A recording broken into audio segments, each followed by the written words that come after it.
Just imagine that you're a woman who's already terrified of going out to the grocery store or anywhere by herself for that matter. You're walking down the aisle of a grocery store and a man bumps into you. Pretty natural occurrence, right? People bump into each other in the grocery store aisles all the time, nothing weird. But, except it was fucking weird. Because this time, your ass cheek starts to tingle and burn after this man bumps into you in the aisle. So naturally, your first instinct is, oh my god, a fucking bee stung me or something bit me. So you let out an audible, ow, you know, because that fucking shit hurt. And then you start looking around on the floor, because maybe a bee stung you, and if a bee stings you, it's gonna fall on the floor, right? The friendly man who bumps into you in the aisle helps you look for the bee, and checks to make sure that you're okay, and asks to walk you to your car, because you seem distressed. This weirds you out, and you start to get a little bit suspicious. But you need to go out to your car anyway, so, you know, there's cameras, you feel comfortable, and you walk out to your car with this man. Through walking with this man, you start to get really, really suspicious of him. Why was your butt cheek tingling after he touched you?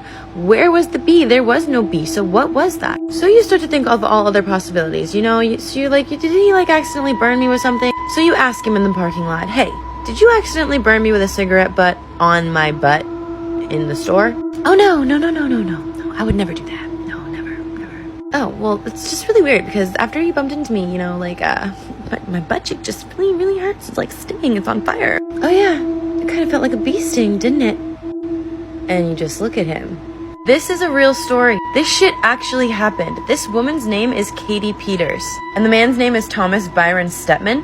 This man is going to jail for 10 years for stabbing women in the butt cheek in the grocery store with a fucking syringe of mystery liquid. And the women who this was happening to obviously had no idea what was in those syringes either. That could be HIV, it could be arsenic, it could be poison, it could be gasoline, it could literally be anything, and they would have no idea. And what was found out to be in those syringes is absolutely nothing that I would ever fucking guess in my life. What the fuck? When the police found this guy sitting in the parking lot of whatever the fuck place he was sitting in the parking lot of, there was a full syringe sitting in the driver's side door of his car, full of his own semen.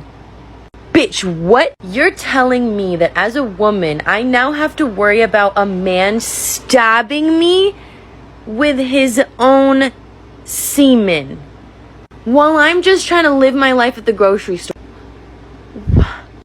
What? Yo. What ails you to do that? What is the purpose of that? I don't understand. Like, usually criminals and weird people like that have a motive. Like, what the fuck was the motive behind that? My mind is blown. That's so, ugh.